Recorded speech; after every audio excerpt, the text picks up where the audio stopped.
नमस्कार। आज हम बात करेंगे मैक्सिमम हार्ट रेट की और ये भी जानेंगे कि इस एक नंबर को समझकर अपनी ट्रेनिंग को और बेहतर कैसे बनाया जा सकता है। ये एक सवाल है जो शायद हम सब अपने आप से पूछते हैं कि क्या जो हम ट्रेनिंग कर रहे हैं वो वाकई असरदार है? क्या सारी मेहनत सही दिशा में जा रही है? और इसका जवाब पता है कहाँ छिपा है? हमारे दिल की धड़कन में। तो आज हम इन 5 चीजों पर गौर करेंगे। सबसे पहले HRMX आखिर है क्या, फिर देखेंगे कि इसे कैलकुलेट कैसे करते हैं। इसके बाद सही जोन में ट्रेनिंग का मतलब समझेंगे, उन फैक्टर्स को देखेंगे जो उस पर असर डालते हैं और आखिर में जानेंगे कि फिटनेस का असली पैमाना क्या है। तो चलिए शुरू करते हैं। सबसे पहले ये समझते हैं कि ये मैक्सिमम हार्ट रेट या अधिकतम हृदय गति आखिर भला क्या है। बहुत सिंपल शब्दों में कहे तो HRMAX वो टॉप स्पीड है जिस पर हमारा दिल सबसे ज्यादा मेहनत के दौरान सेफली धड़क सकता है। सोचिए, ये हमारे दिल के इंजन का RPM मीटर है, उसकी टॉप लिमिट। और ये सिर्फ एक नंबर नहीं है, ये मॉडर्न स्पोर्ट्स साइंस की नींव है।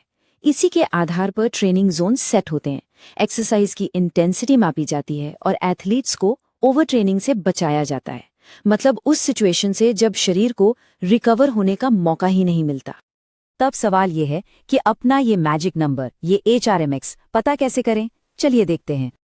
अच्छा, एक फॉर्मूला है जो बहुत ही फेमस है, ज्यादातर लोगों ने इसके बारे में सुना ही होगा। बहुत ही आसान है, वही 220 माइनस एज। जी हाँ, ये है ट्रेडिशनल फॉक्स और हास्केल फॉर्मूला। अपनी सिंप्लिसिटी की वजह से ये दुनिया भर में पॉपुलर है। लेकिन क्या जो सबसे फेमस है वो सबसे सटीक भी है? साइंस की माने तो शायद नहीं। एक एग्जाम्पल देखते हैं। एक 25 साल के इंसान के लिए पुराना फॉर्मूला HRMAX बताएगा 195 BPM, वहीं ज्यादा एक्यूरेट तना का फॉर्मूला बताएगा लगभग 190.5 BPM। अब ये 5 बीट्स का फर्क सुनने में छोटा लगता है, पर ट्रेनिंग इंटेंसिटी में ये बहुत बड़ा अंतर ला सकता है। तो फिर बेहतर ऑप्शन क्या है?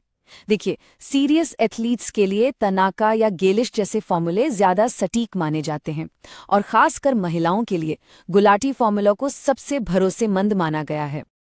ठीक है, तो मान लीजिए कि हमें अपना HRMAX नंबर मिल गया। अब इसका करना क्या है? यहीं से चीजें और भी इंटरेस्टिंग हो जाती हैं। देखिए, अपना HRMX जानना तो सिर्फ पहला स्टेप है। असली मैजिक तो तब शुरू होता है जब हम इस नंबर को अपनी ट्रेनिंग को गाइड करने के लिए इस्तेमाल करते हैं। हमारे HRMX के परसेंटेज के हिसाब से 5 अलग अलग ट्रेनिंग जोन होते हैं। जोन 1 और 2 हल्के फुल्के होते हैं, रिकवरी और फैट बर्निंग के लिए। वहीं जोन 4 और 5 पूरी तरह से परफॉर्मेंस और स्पीड की लिमिट्स को पुश करने के लिए हैं। तो साफ है, अगर लक्ष्य फैट बर्न करना है तो इंटेंसिटी कम रखनी होगी, और अगर पीक परफॉर्मेंस चाहिए तो अपनी पूरी क्षमता लगानी होगी। हर गोल के लिए एक अलग जोन, एक अलग इंटेंसिटी। पर रुकिए, बात सिर्फ इन फॉर्मूलों तक ही सीमित नहीं है। हमारा हार्ट रेट इससे कहीं ज्यादा कॉम्प्लेक्स है। हमारी उम्र के अलावा जेनेटिक्स, हम किस एल्टीट्यूड पर हैं, बाहर का टेम्परेचर, यहाँ तक कि हमारा स्ट्रेस लेवल और कुछ दवाइयाँ भी हार्ट रेट पर असर डालती हैं। मतलब ये कोई फिक्स नंबर नहीं है। यहाँ एक बहुत बड़ा मिथ है जिसे तोड़ना जरूरी है। लोगों को लगता है कि फिट होने पर HRMAX बढ़ जाता है, लेकिन ऐसा नहीं है। हमारा HRMAX लगभग पूरी जिंदगी एक जैसा ही रहता है। तो चलिए अब सबसे जरूरी सवाल पर आते हैं कि फिटनेस का असली मतलब क्या है। बीट्स पर मिनट से भी आगे की बात करते हैं। तो सवाल ये उठता है कि अगर हमारा मैक्सिमम हार्ट रेट नहीं बदलता तो फिर ट्रेनिंग से बदलता क्या है? इंप्रूवमेंट कहाँ हो रहा है? इसका जवाब है स्ट्रोक वॉल्यूम। ये वो खून की मात्रा है जो हमारा दिल हर एक बीट में पंप करता है। जब हम ट्रेनिंग करते हैं तो हमारा दिल और मजबूत हो जाता है और हर धड़कन में ज्यादा खून पंप करने लगता है, यानी हमारा दिल और ज्यादा एफिशिएंट हो जाता है। तो असल लक्ष्य अपनी टॉप स्पीड लिमिट को बढ़ाना नहीं है, बल्कि उस लिमिट के अंदर ही ज्यादा काम कर पाना है। असली फिटनेस एफिशिएंसी में है, सिर्फ स्पीड में नहीं। तो फटाफट से रिकैप करते हैं। HRMAX हमारे दिल की टॉप स्पीड लिमिट है। 220 माइनस एज की जगह तनाका जैसे नए फॉर्मूले ज्यादा सटीक हैं।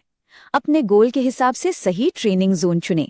और सबसे जरूरी बात, असली फिटनेस का मतलब है ज्यादा एफिशिएंट दिल, न कि ज्यादा HRMAX। तो अब ये चाबी आपके पास है। फैट बर्निंग, एंड्योरेंस या फिर पीक परफॉर्मेंस? सबसे पहले कौन सा ट्रेनिंग जोन अनलॉक करने का इरादा है?